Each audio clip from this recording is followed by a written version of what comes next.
If you're a therapist, then this one is for you, whether you're an associate therapist working towards licensure or a fully licensed therapist as well.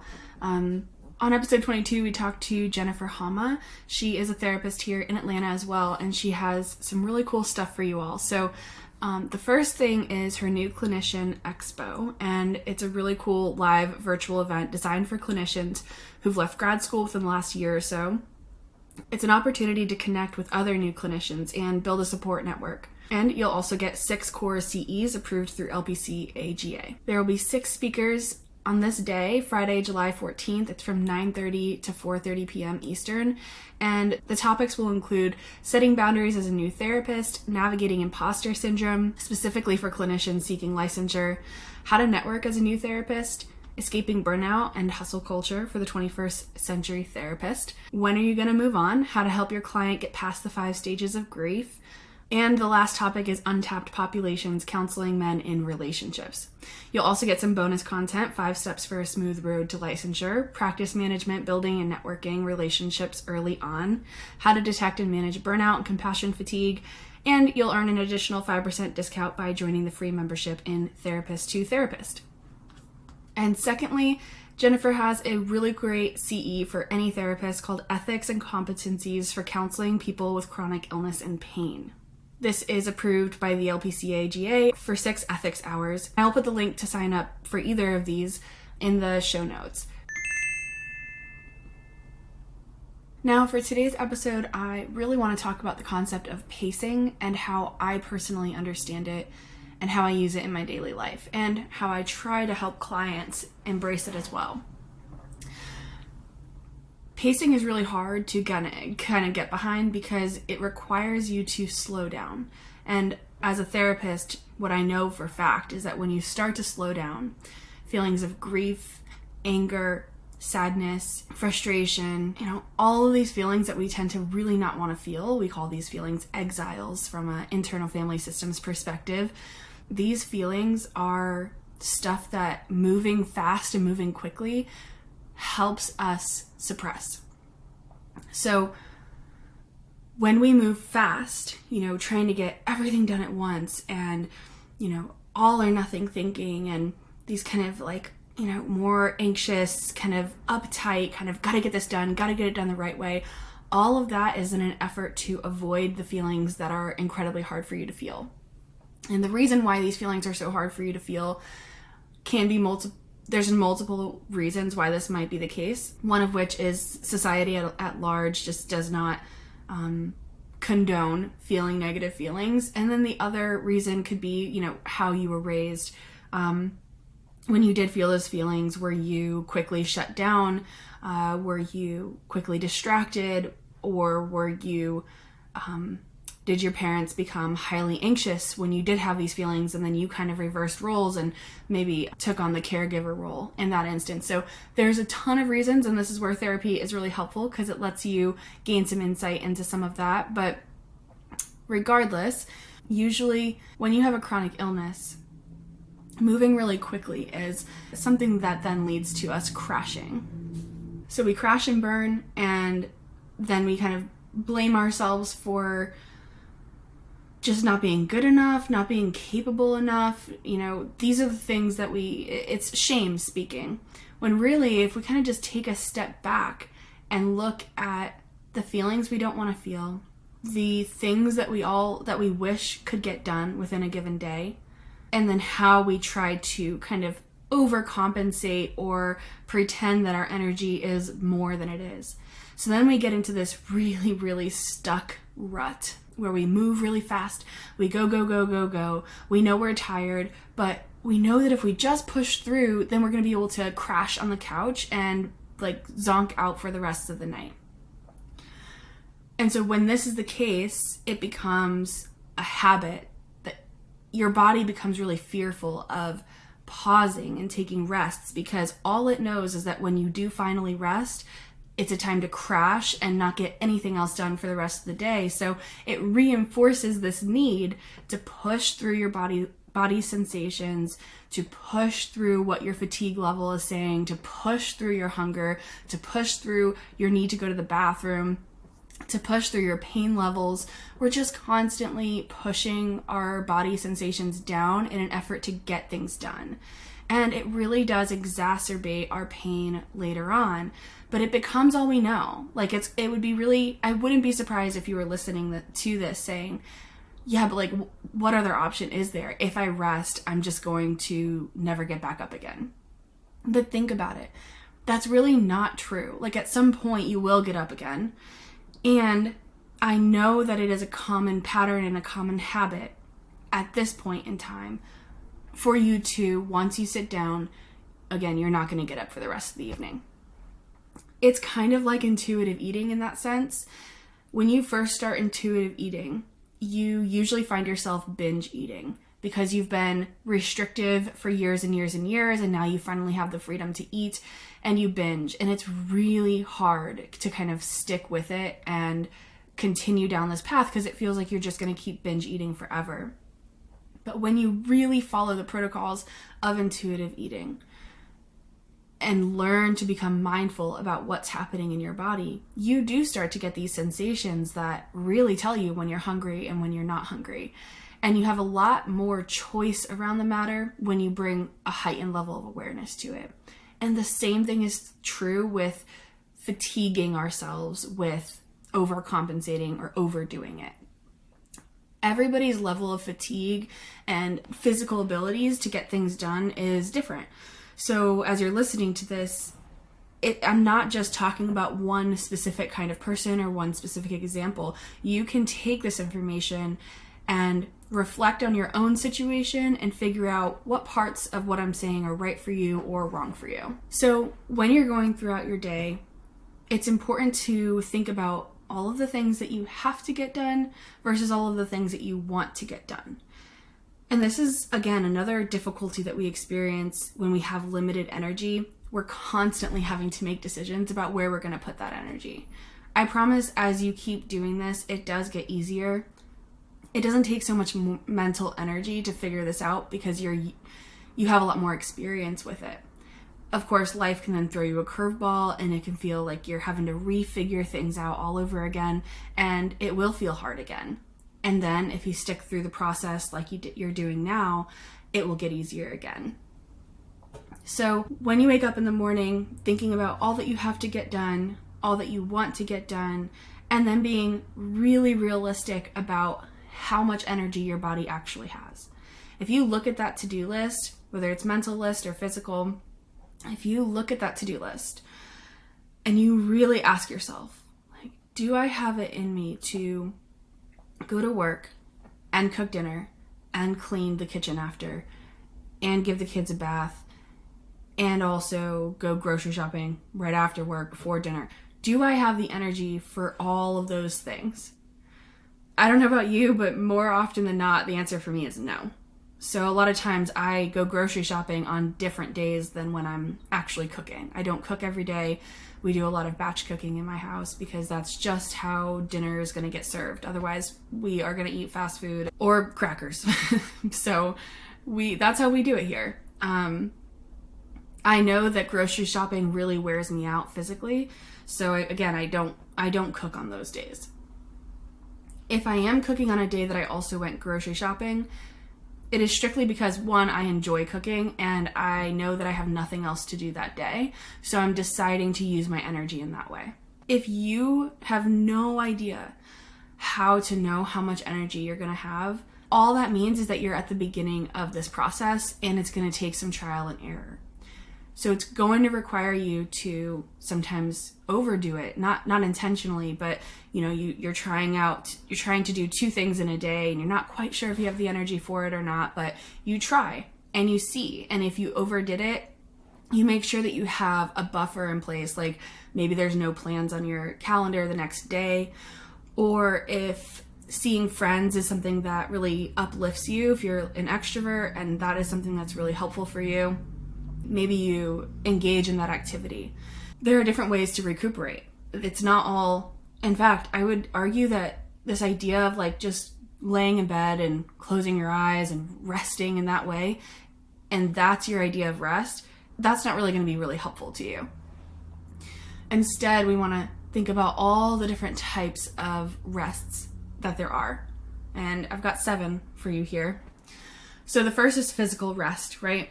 And this is giving your body, sitting on the couch, sleeping, not really moving much in an effort to kind of recover from either physical activity or just the day itself or an injury or something like that. And physical rest can be both passive or active, right? So passive would be just like no physical activity, like what I just described, laying down, watching TV, that kind of thing. And active rest is engaging in low intensity activities, things like stretching or yoga or walking. So it's very again, low level for you. So this could look different for everyone. Walking might be a high activity for somebody. If that's the case, active rest might look like you slowly moving throughout your house or something of that nature. And the second type of rest is called mental rest, and this is where you just take a break from really using your brain at all. So I really encourage this type of rest a lot. If you're the type of person that loves listening to podcasts or likes reading personal development books or anything like that, or if you're constantly doing a lot of kind of brain activity exercises and things like that, which all can be really, really helpful and great things, but sometimes your body needs mental rest. And we tend to put a lot of things on in the background because we don't do well with boredom. We don't do well with sitting still. If you've got an ADHD brain, sometimes it's actually more helpful, helps you focus to kind of have something on in the background. I would encourage you to play around with this. Like, how much are you having things on in the background because that's habit, because that does help you produce more or be more focused and productive, versus, maybe I don't need to be productive. Maybe it's okay for me to sit here and be a little bored because that's what my brain needs. You really have to use your intuition for this. And again, intuition is built through trial and error. Mental rest can also include things like like activities that just don't take a lot of brain space, like, knitting or doing a puzzle or, things like that. These kind of gentle and kind of repetitive tasks that give us a little bit of physical activity, but not a whole lot of mental activity. Unless, of course, you're learning it as a new skill, then it's going to be highly mental. And you might consider that when you are learning a new skill, do you have the energy to engage in it today if it's going to be very mentally draining? Next, we have emotional rest. And this includes things like asking for help, asking for support, engaging in activities that are good for your emotional health, like journaling or talking with a friend or therapy or things like that. And we all need, when you start to feel that tension of like, you haven't felt connected to anyone in a while, or you're feeling alone and isolated, it's probably time for some emotional rest, which might require a little bit of physical activity or mental engagement as well. And those two things together might allow you to then engage in emotional rest. And then we have sensory rest. This one is so important, especially if you live in the city like me. I live on a main road, so there's cars going by all the time. My ability to get sensory rest would really require, and honestly, I don't use these probably as much as I should, but it requires some noise blocking headphones. I don't like things on or in my ear very much, so that kind of feels physically irritating to me, and I don't think it gives me the sensory rest that I'm looking for. So keep that in mind too. Like, some of this stuff is so individual, and it just depends on your personal needs.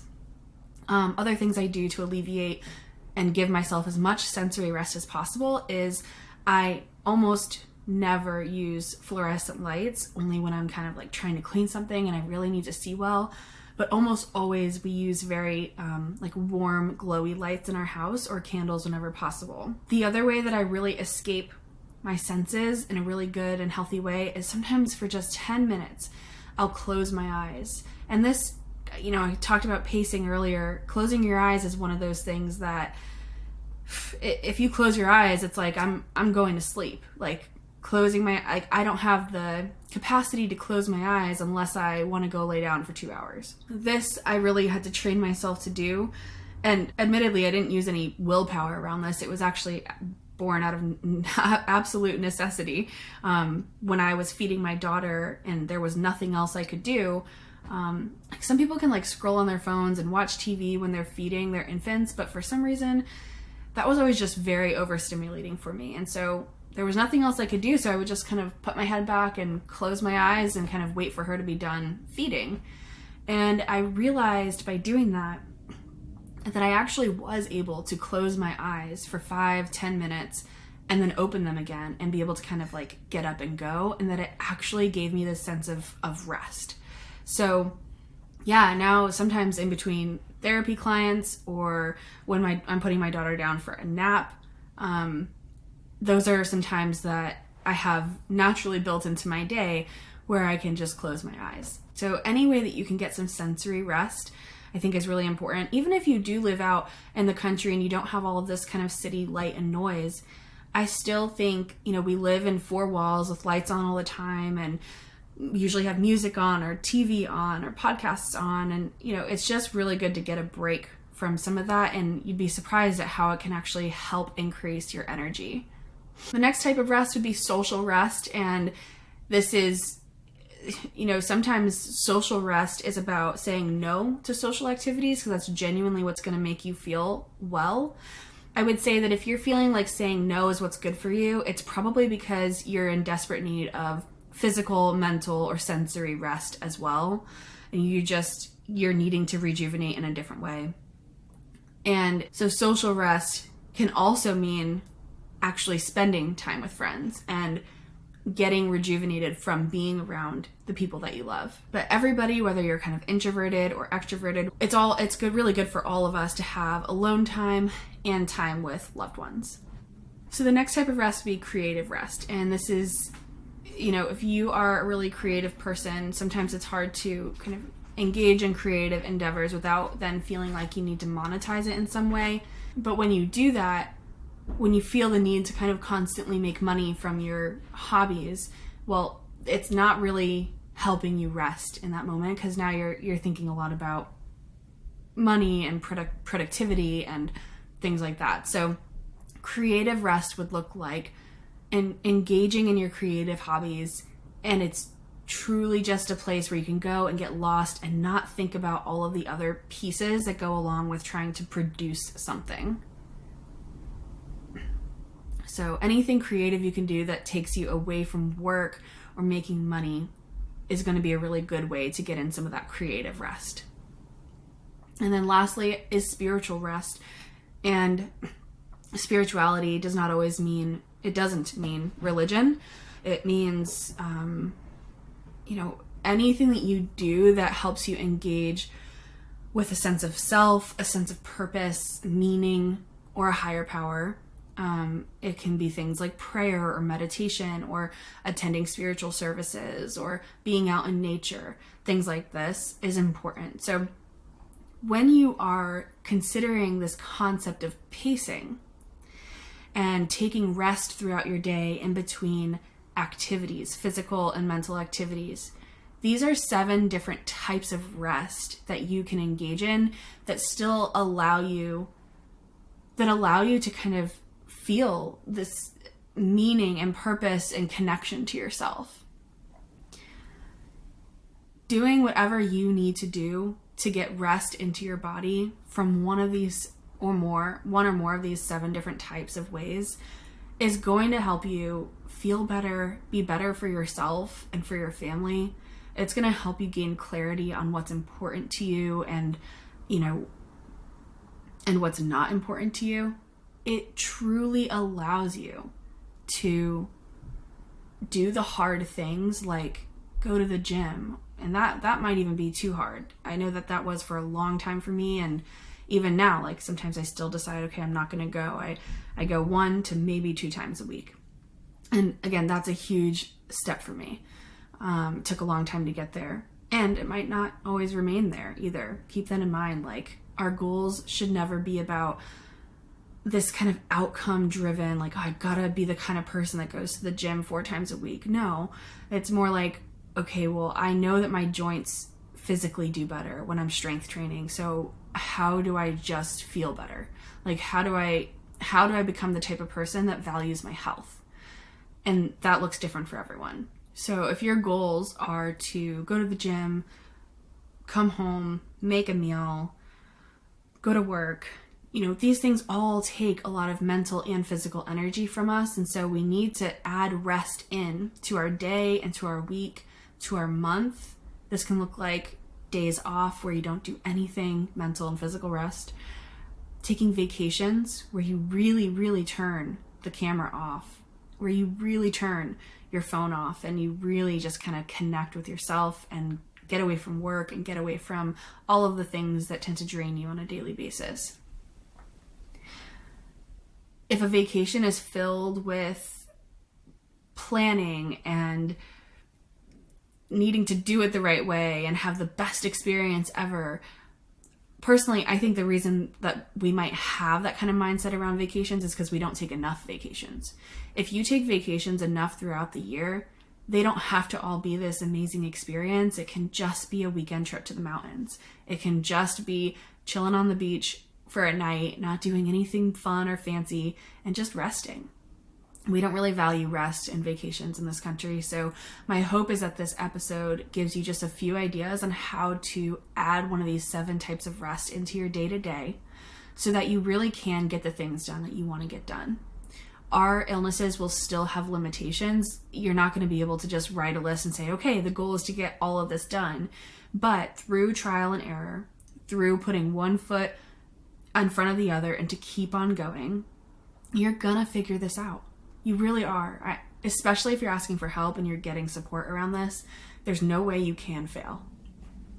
So I hope that was helpful. I'd love to know what your biggest takeaway was from this episode. Feel free to email me or DM me on Instagram or answer the question on Spotify.